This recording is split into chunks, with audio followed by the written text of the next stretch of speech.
What's up, everybody? Okay. Days of Our Lives today was so good. Like, I love this episode.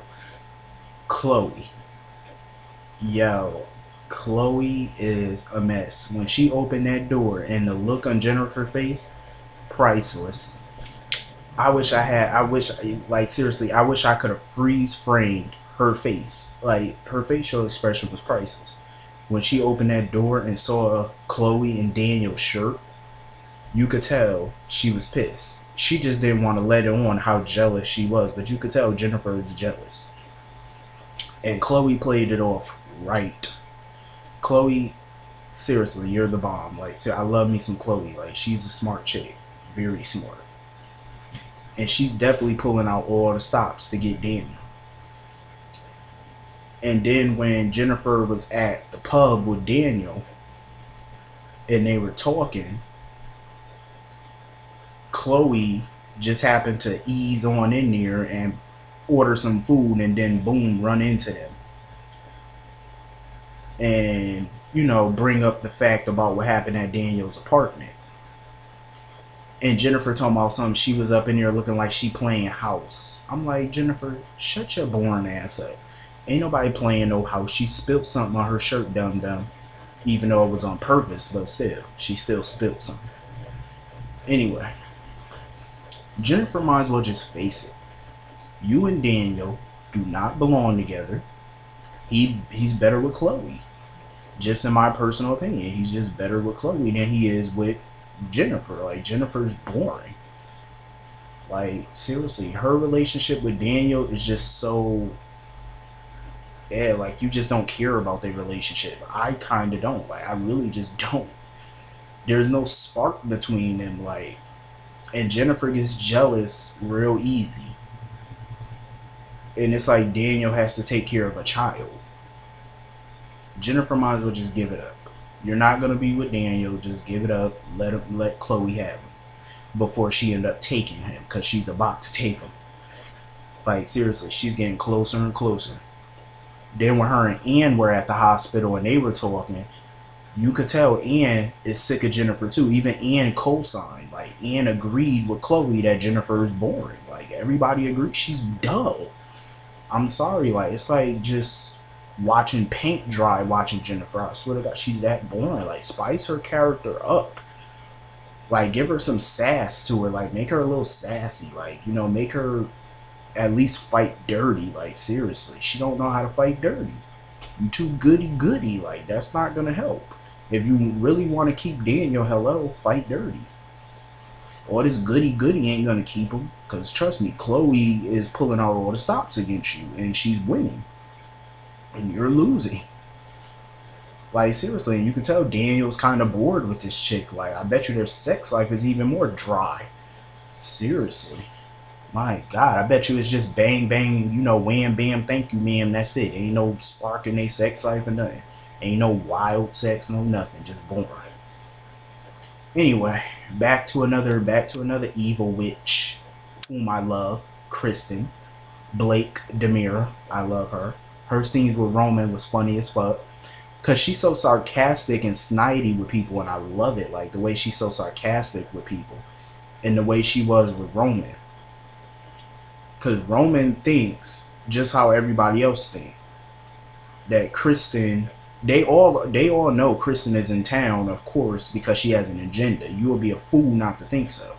Trust. KRISTEN, she does have an agenda, but the problem is, none of them are going to take her down. They're not strong enough to take her down. They're all trying to take her down separately.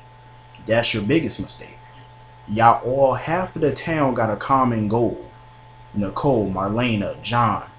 They have a common goal, is to take KRISTEN down. But here's the problem. They're working separately instead of united. This is one person. KRISTEN doesn't even have any allies that's helping her. She's doing all this on her own. So why not unite? Duh. Where the fuck have y'all been? Like, seriously, unite. That's the only way you're going to take her down, dum-dums. Anyway. When Nicole was at the DiMera mansion, she got the hard drive, the flash drive, and took some stuff from Titan Publishing and saved it on the flash drive. And of course Daniel was talking to her like she was a child, because that's how she acts. And Daniel, no, Daniel, I'm telling you, when it comes down to women, especially women that he's known for a while, Daniel's not stupid. He's a pretty smart dude when it comes down to women, especially when he knows that they're lying. And he could tell right, he could see right through Nicole. He knew that bitch was up to something. He could just sense that her brain was just burning. He knew she was up to something. He just didn't know what, but he knew it. Because you could just look dead at her. She's a dead giveaway. Like, she can't lie for shit. You could just look at a bitch and tell that she lying. She ain't as sneaky as she thinks she is.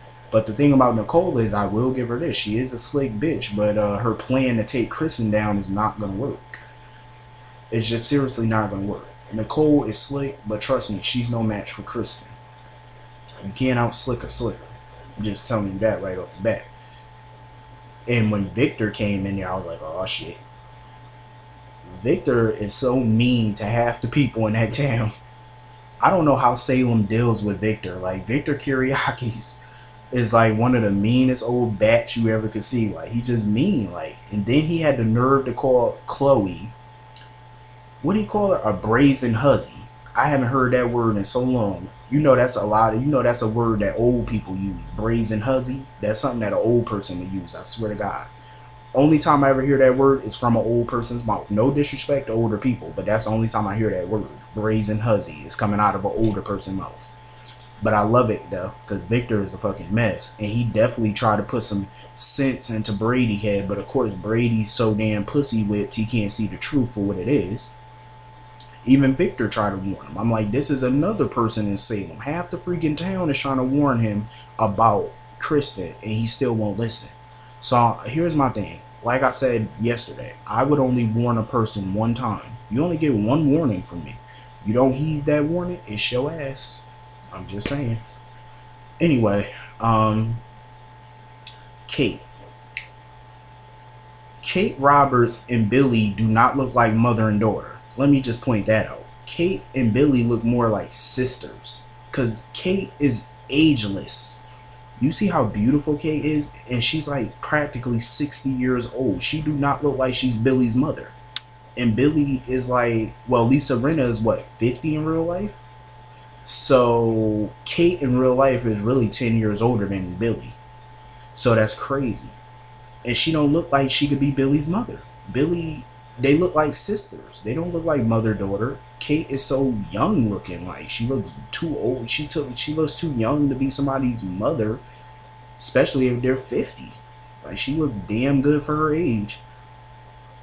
And I can understand where Billie coming from. Like, she just want Kate to finally grow up and stop plotting and scheming against Chloe and everybody else. I think Kate really do need to let this feud with Chloe go. Personally, my personal feelings about this, I think Chloe and Kate I think they should be frenemies. You know, like, join together. You know how much hell they could cause if they join together? Please. That Salem wouldn't know what hit them if Kate and Chloe joined forces. I love Kate though, but I just feel like her feud with Chloe is just so old. Like, it's been going on for the past couple of years. Like, her and this feud with Chloe, I just think it should be done. You're not going to take Chloe down at this point. I'm like, you might as well just let it go. You have no reason to beef with her. Like, I understand you want more time with your grandson, but beefing with his mother is not going to get you that. Beefing with Chloe is not going to get you more access to Parker. And technically, Parker is not even Kate's grandson because Philip is not Parker's father. Daniel is. So she has no right to the boy because that's not her grandchild. But I could see how she still consider him her grandson. And I could tell Kate feels a little lonely because now Billie talking about quitting Mad World. And, you know, her son went, you know, her son Austin is in another country or whatever with his wife. And they're her potential grandchild, so she feels a little lonely.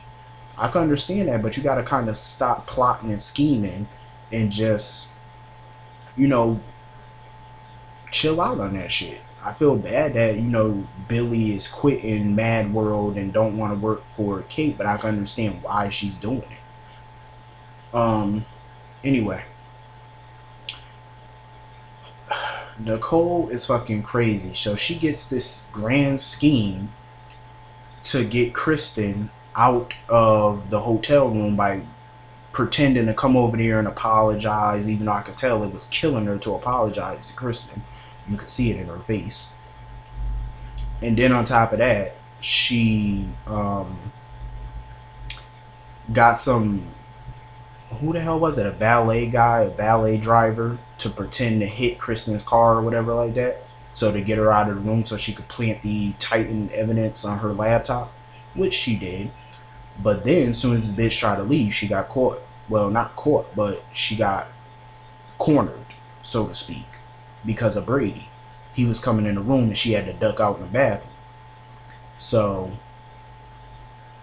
she had to literally sit behind the door and listen as Brady and KRISTEN were about to have sex. That was the funniest part of this episode. Like, she literally had to listen to them damn near have sex. Like, that's just crazy. Well, it serves you right. I don't think her plan to frame KRISTEN is going to work. I honestly don't think it's going to work. Personally, I just don't think it's going to work, because I don't think Nicole is as slick as she thinks she is. She's definitely not going to outsmart KRISTEN. It's not going to happen. You're not going to outsmart KRISTEN, so I don't think it's going to happen. Anyway, personally, I think this episode was it was sneaky good. Like, it was real good. Like, the arguments, and I agree with Brady on this. KRISTEN versus Nicole, shit. Salem better watch out. Them two bitches go at it. The claws is coming out. And KRISTEN is that bitch. Anyway, I hope everybody have a wonderful, wonderful day. Rest of your day. I'll see all y'all later.